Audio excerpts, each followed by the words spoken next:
La plénière de l'Assemblée nationale a prorogé le jeudi 7 novembre 2024 pour la 85e fois l'état de siège dans les provinces de l'Ituri et du Nord Kivu. La situation sécuritaire à l'est de notre chère patrie, terre de nos ancêtres, demeure préoccupante.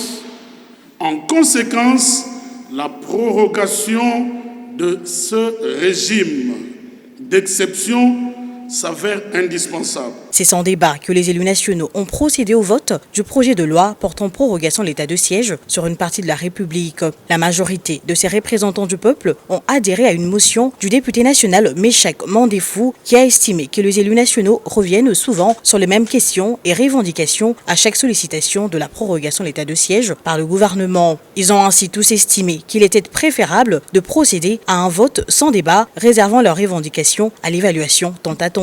Ce choix de vote sans débat traduit à suffisance la position de la Chambre basse du Parlement sur l'urgence d'une évaluation de cette mesure d'exception au vu de certaines dérives et mégestions enregistrées et dénoncées dans les provinces concernées. Le vice-ministre de la Justice et de Contentieux international, Samuel Mbemba, qui a présenté et défendu ce projet de loi, a profité de la tribune lui accordée après le vote de la motion pour livrer un message spécial de la première ministre Judith Suminwa-Tuluka à la plénière sur l'état de siège. Il s'agit notamment de l'instruction reçue du chef de l'État sur l'organisation sans tarder de l'évaluation de l'état de siège par l'exécutif national, de la décision de l'envoi d'une mission gouvernementale associant les élus nationaux dans ces deux provinces autour du 21 novembre, de la tenue de l'évaluation de l'état de siège à la fin du mois de novembre. Concernant ce message, le speaker de la Chambre basse du Parlement, le professeur Vital Kamerhe, a exprimé son souhait de voir ces assises être organisées au Palais du Peuple, siège de la représentation nationale. Il a insisté sur le respect du statut social des députés nationaux qui seront associés à la mission gouvernementale. L'évaluation à la fin du mois, oui, mais ici à l'Assemblée nationale,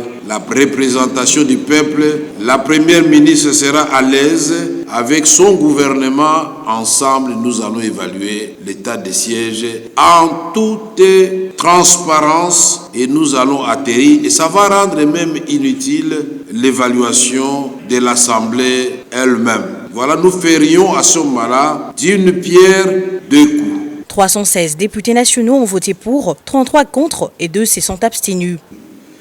Au vu du résultat des votes, l'Assemblée plénière déclare recevable le projet de loi portant autorisation de la prorogation de l'état de siège sur une partie du territoire de la République démocratique du Congo. Signalant que plusieurs motions d'information ont été également lues par les députés nationaux au cours de cette plénière, abordant la situation tant sécuritaire que sanitaire de leurs agglomérations respectives.